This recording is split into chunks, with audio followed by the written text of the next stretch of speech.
कहानी की स्टार्टिंग में हम एक लड़के को देखते हैं जो कि एक मरी हुई लड़की की डेड बॉडी के साथ एक्टिवेट हो रहा था। तभी वो जो लड़की की डेड बॉडी होती अचानक से जाग जाती है और उसे देखकर वो लड़का यहाँ पे काफी ज्यादा डर जाता है, जिससे वो लड़का पीछे हट जाता है। तभी उस लड़के के पास भागते उसके दोस्त आते और उसकी कहानी को सुनते हैं। जो लड़की यहाँ पे मरी हुई थी अचानक से वो जाग गई और साथ ही उन लोगों ने उस मरी हुई लड़की के साथ यहाँ पे गलत काम भी किया था और अगर ये लड़की यहाँ से भाग जाएगी तो सबको इस बारे में बता देगी, जिस कारण वो लोग यहाँ पे प्लान बनाते हैं कि इस लड़की को हम जान से मार देंगे। वो लड़की यहाँ पे बेड के ऊपर एकदम शांति से लेटी हुई थी क्योंकि वो लड़की ना तो यहाँ से भाग सकती थी और ना ही अपनी बॉडी को हिला भी सकती थी क्योंकि इस लड़की की बॉडी पूरी तरीके से पैरालाइज है। अब ये लड़की इन लोगों से अपनी जान को बचा पाएगी कि नहीं, आज की इस वीडियो में हम देखने वाले हैं। तो कहानी की स्टार्टिंग में हम एक लड़की की लाश को देखते हैं जिसे कि कुछ लोग अपने साथ लेकर जा रहे थे। वो एक फेमस मूवी एक्टर थी। पार्टी के दौरान टॉयलेट में फिसल जाने के कारण उसकी मौत हो चुकी है और अब उसकी डेड बॉडी को हॉस्पिटल में लाया जा रहा है।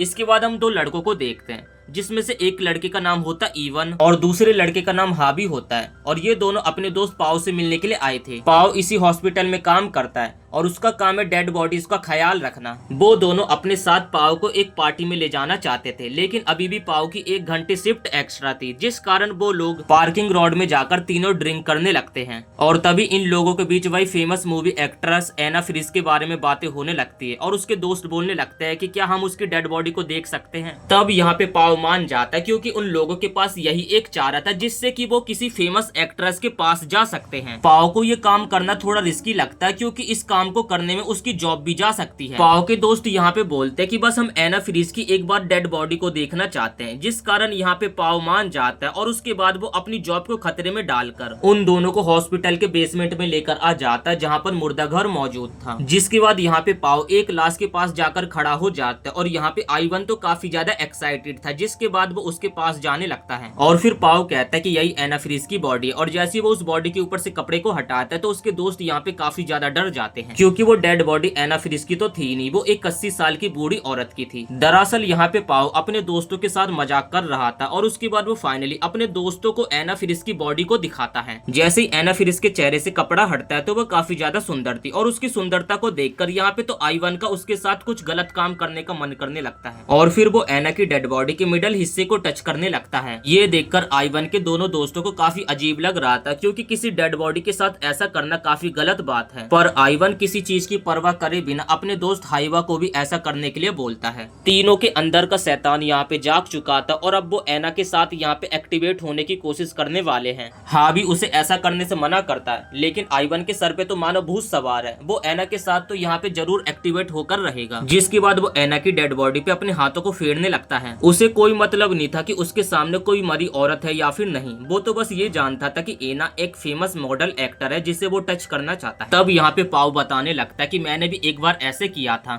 उस लड़की की उम्र मानो 17-18 साल थी, लेकिन वो लड़की काफी ज्यादा सुंदर थी। और फिर यहाँ पे पाओ भी कहता है कि वो भी एना के साथ एक्टिवेट होना चाहता है। हाबी को ये सब गलत लगता है, लेकिन वो उनका दोस्त था जिस कारण मजबूरन में आकर उसे यहाँ पे रुकना पड़ता है। जिसके बाद ये लोग यहाँ पे सफेद पाउडर पीने लगते हैं। हाबी से ये सब देखा नहीं जा रहा था, जिस कारण वो मुर्दा घर से बाहर चला जाता है। लेकिन जो उसके दोनों दोस्त होते हैं वो एना की डेड बॉडी के साथ एक्टिवेट हो रहे थे। कुछ देर बाद यहाँ पे ईवन मुर्दा घर से बाहर निकलता है, जिसके बाद एना की डेड बॉडी के साथ पाओ एक्टिवेट होने के लिए जाता है। लेकिन तभी यहाँ पे कुछ हैरान कर देने वाला सीन देखने को मिलता है। जो एना यहाँ पे मरी हुई थी वो अचानक से यहाँ पे जिंदा हो जाती है, जो कि यहाँ पे पूरे होशो हवास में थी और अपने साथ ये गलत काम होते हुए देख रही थी। और जब यहाँ पे इस बारे में पाओ को पता चलता है तो वो ये देखकर काफी ज्यादा डर जाता है और जल्दी से वो एना की डेड बॉडी से दूर हट जाता है। पाओ की आवाज सुनकर उसके दोनों दोस्त यहाँ पे भागकर आते हैं। तभी पाओ अपने दोनों दोस्तों को बताने लगता है कि एना फ्रिस अभी भी जिंदा है। अब एना को जिंदा देखकर वो लोग यहाँ पे काफी ज्यादा डर जाते हैं क्योंकि एना के साथ कुछ देर पहले उनने गलत काम किया था। अब एना भी यहाँ पे उन लोगों की पूरी होशो हवास में बातें सुन रही थी।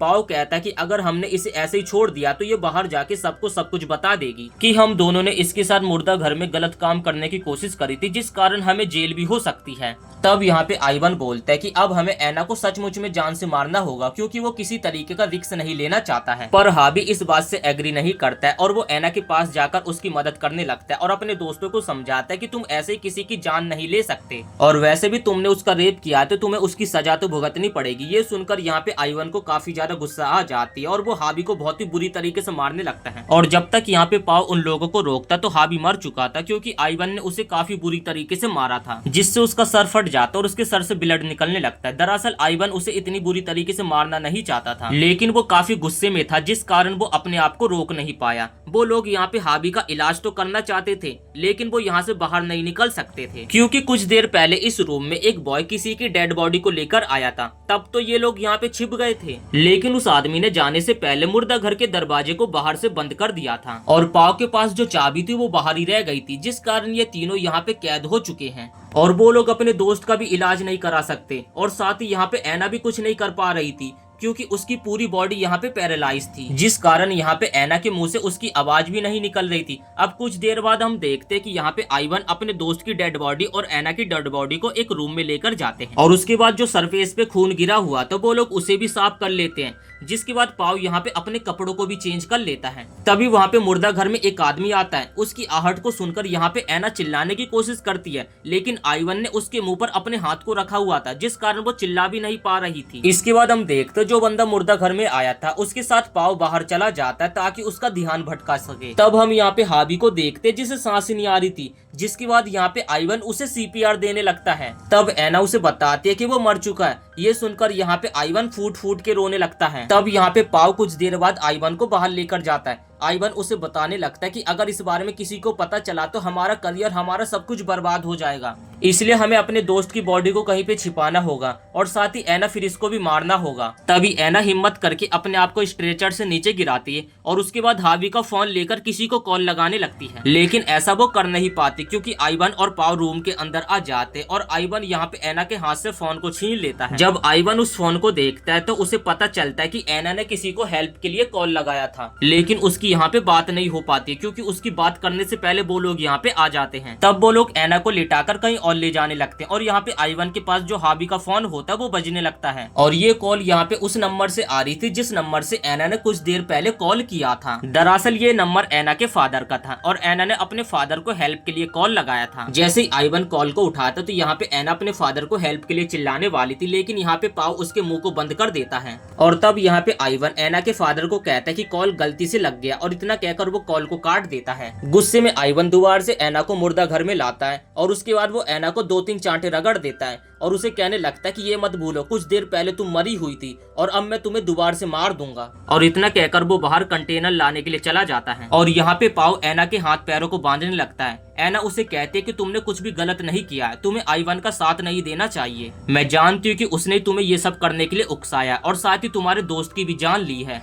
लेकिन पाव उसकी बातों पे यकीन नहीं करता है और कहता है कि हाबी का मर्डर बस एक एक्सीडेंट था। तब ऐना कहते कि तुम्हारा दोस्त एक नंबर का झूठा है, जब तुम अपने साथी के साथ बाहर गए थे तो आइवन ने ही तुम्हारे दोस्त का गला घोट के उसे जान से मार दिया था। ऐना की बात को सुनकर यहाँ पे पाव कुछ सोचने लगता है, लेकिन अगले पल वो ऐना के मुंह पर टेप को बांध देता है और उसके बाद वो यहाँ से चला जाता है और इसी चीज का फायदा उठाते हुए ऐना घसीटते हुए वहाँ से चली जाती है। कुछ देर बाद जब यहाँ पे आइवन रूम में आता है तो उसे ऐना कहीं पर भी दिखाई नहीं देती है। वो पाव को जाकर बताता है कि ऐना गायब है, जिसके बाद वो दोनों ऐना को जाकर ढूंढने लगते हैं और ऐना यहाँ पे घसीटती हुई एक लिफ्ट के अंदर पहुंच जाती है और जैसे यहाँ पे लिफ्ट बंद होने वाली होती तब यहाँ पे आइवन आ जाता है जो की ऐना का यहाँ पे पैर को पकड़ लेता है और ऐना को घसीटते हुए दोबारा से मुर्दा घर में ले जाने लगता है। अब पाव को यहाँ पे ऐना की बातों पे थोड़ा थोड़ा सा यकीन होने लगा था, जिस कारण वो आइवन से पूछता है कि क्या तुमने हाबी को मारा है। हाबी बोलता है कि हाँ मैंने उसे मारा था, लेकिन तुम तो जानते हो कि वो बस एक एक्सीडेंट था जो कि तुमने अपनी आंखों के सामने देखा और मैंने उसे जानबूझ के नहीं मारा था। तब यहाँ पे पाव कहने लगता है कि नहीं, तुमने उसके बाद भी उसका गला घोट के उसे जान से मारा। ये सुनकर यहाँ पे आइवन काफी ज्यादा गुस्सा हो जाता है और वो पाव को समझाने लगता है कि ये सब एकदम झूठ है और तुम्हें ऐना की बातों को बिल्कुल भी नहीं मानना चाहिए। तब ये लोग सोचते कि ऐना की ये लोग सांस रोककर उसे जान से मारेंगे, जिस कारण इनके ऊपर किसी का शक भी नहीं जाएगा। तब यहाँ पे आइवन एक कपड़े को लाता है और पाव के हाथों में पकड़ा देता है और कहने लगता है कि तुम ऐना को मारोगे। दरअसल यहाँ पे आइवन इस घटना का सारा जिम्मेदार खुद नहीं होना चाहता था। यहाँ पे पाव को काफी ज्यादा डर लग रहा था, जिस कारण वो ऐना को जान से नहीं मारना चाहता था। तब यहाँ पे आइवन उसके हाथ को पकड़ता है और पाव के हाथ से उसे जान से मारने लगता है, जिस कारण यहाँ पे ऐना दोबारा से मारी जाती है और उसके बाद वो लोग अपने दोस्त की डेड बॉडी को एक कंटेनर में डालते और उसे ले जाने लगते हैं। और यहाँ पे पाव ऐना की डेड बॉडी को अच्छे तरीके से साफ करके यहाँ से जाने लगता है। तभी वो लास्ट बार ऐना की डेड बॉडी को देखता है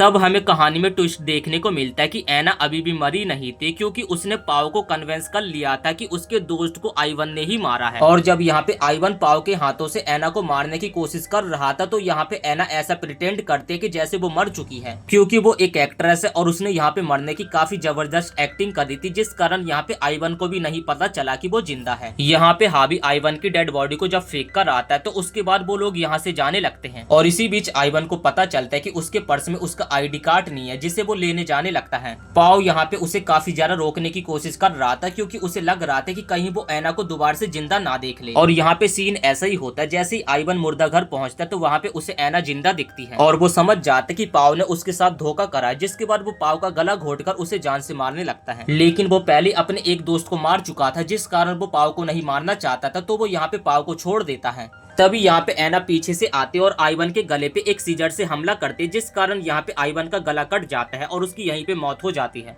तब यहाँ पे पाओ एना से माफी मांगने लगता है जो कुछ भी उसने एना के साथ किया, जिसके बाद यहाँ पे जो एना होती है पाओ के भी पेट में उस सीजर को घुसा देती है और उसे यहाँ पे जान से मार देती है। दोनों को मारने के बाद एना वहीं पे बैठ जाती है और इसी के साथ ये मूवी यहीं पे समाप्त हो जाती है। वीडियो पसंद आए तो वीडियो को एक लाइक करके चैनल को सब्सक्राइब कर देना।